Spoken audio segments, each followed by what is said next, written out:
Prime number. Prime numbers वो होते हैं जिसका फैक्टर क्या रहता है, 1 या फिर इटसेल्फ, खुद।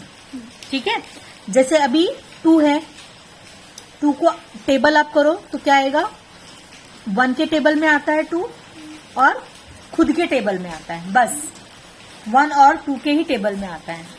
और इसी तरह से देखो 3 किसके टेबल में आता है, 1 के टेबल में आता है और इटसेल्फ खुद के टेबल में ही आता है। तो प्राइम नंबर्स क्या होते हैं, वो नंबर्स होते हैं जो 1 के टेबल में आता है और इटसेल्फ खुद के टेबल में आता है।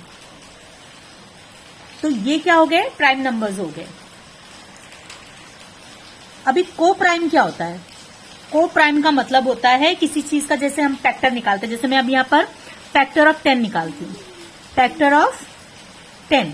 तो अभी 10 किसके किसके टेबल में आता है, पहला तो 1 के टेबल में आता है, फिर 2 के टेबल में आता है, 5 के टेबल में आता है, 10 के टेबल में भी आता है।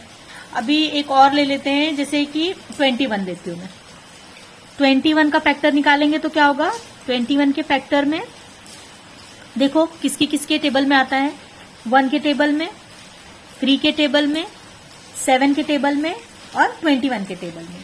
अब यहां पर आपको देखना है कि सेम क्या है, कॉमन क्या है दोनों में, फैक्टर ऑफ 10 में और फैक्टर ऑफ 21 में सेम क्या है, 1 ना। तो जब फैक्टर हम निकालते हैं और दोनों नंबर जो दोनों फैक्टर हमने निकाले हुए हैं उसमें कॉमन नंबर क्या है, 1 है, तो उसको हम क्या कहते हैं, को प्राइम नंबर्स कहते हैं। मतलब 2 नंबर्स जिनके हम फैक्टर निकालते हैं और उनका जो कॉमन फैक्टर होता है वो क्या होता है, 1 होता है, तो उसे हम क्या कहते हैं, को प्राइम नंबर्स कहते हैं।